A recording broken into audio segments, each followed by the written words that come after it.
பாலஸ்தீனியர்களுக்கு தனி நாடு வழங்குவது மட்டுமே தீர்வு. அமெரிக்க ஆளும் கட்சி யூத எம்பிக்கள் கூட்டறிக்கை. இஸ்ரேல் பிரதமர் பெஞ்சமின் நெதன்யாகுவின் செயல்பாடுகளுக்கு கண்டனம். பாலஸ்தீன தனி நாடு உருவாகுவதை தடுக்கும் இஸ்ரேல் பிரதமர் பெஞ்சமின் நெதன்யாகுவிற்கு அமெரிக்க யூத எம்பிக்கள் கடும் எதிர்ப்பு தெரிவித்துள்ளனர். அமெரிக்காவை ஆளும் டெமோக்ராட்டிக் கட்சியின் இஸ்ரேல் ஆதரவு யூத எம்பிக்கள் 15 பேர் கூட்டாக வெளியிட்டிருக்கும் அறிக்கையில் நெதன்யாகுவை கடுமையாக விமர்சித்துள்ளனர்.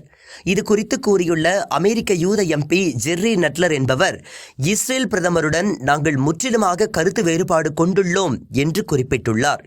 இரு நாடுகள் கொள்கை மட்டுமே ஒரே வழி என்றும் கூறியுள்ளார். பாலஸ்தீன் தனி நாடு உருவாக்கப்பட வேண்டும் என அமெரிக்க அதிபர் ஜோ பைடன் கூறிய நிலையில் அதனை இஸ்ரேல் பிரதமர் பெஞ்சமின் நெதன்யாகு நிராகரித்தார். இதனைத் தொடர்ந்து நெதன்யாகுவிற்கு எதிரான நிலைப்பாட்டை அமெரிக்காவை ஆளும் டெமோக்ராட்டிக் கட்சி தீவிரப்படுத்தி வருகிறது.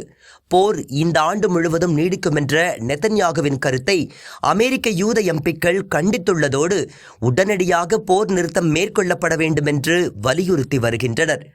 நெதன்யாகு தனக்கு வழங்கப்பட்ட ஒவ்வொரு நல்ல வாய்ப்பையும் நழுவ விட்டு வருகிறார் என யூத மதத்தை சேர்ந்த ஹவாய் செனட் உறுப்பினர் பிரையன் ஸ்காட்ஸ் தெரிவித்துள்ளார். இஸ்ரேலுக்கு பக்கத்தில் பாலஸ்தீன் என்ற நாடு அமைந்தால் எதிர்காலத்தில் இஸ்ரேல் இருக்காது என்ற கருத்தை பெஞ்சமின் நெதன்யாகு தொடர்ந்து கூறி வருகின்றார். அதே நேரம் அமெரிக்கா, சவுதி அரேபியா போன்ற இஸ்ரேலின் நட்பு நாடுகள் இரு நாடுகள் கொள்கையை தீவிரமாக வலியுறுத்தி வருகின்றன. பாலஸ்தீன் தனி நாடு அமைய ஒப்புக்கொண்டால் இஸ்ரேலை ஒரு நாடாக அங்கீகரிக்க தயார் என சவுதி அரேபியா தெரிவித்துள்ளது.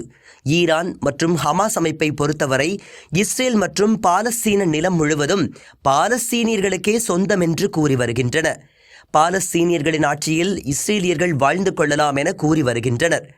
மெஹ்மூத் அப்பாஸின் பாலஸ்தீன் அத்தாரிட்டி அமைப்பு மற்றும் ஃபட்டா இயக்கத்தை பொறுத்தவரை 1967ஆம் ஆண்டு இருந்த எல்லையின் அடிப்படையில் இஸ்ரேல் தனி நாடாக இருந்து கொள்ளலாம் என்றும், கிழக்கு ஜெருசலத்தை தலைநகராக கொண்டு காசா, மேற்கு கரை பகுதிகளை உள்ளடக்கிய தனி பாலஸ்தீன நாடு உருவாக வேண்டும் என்ற கொள்கையை கூறி வருகிறது.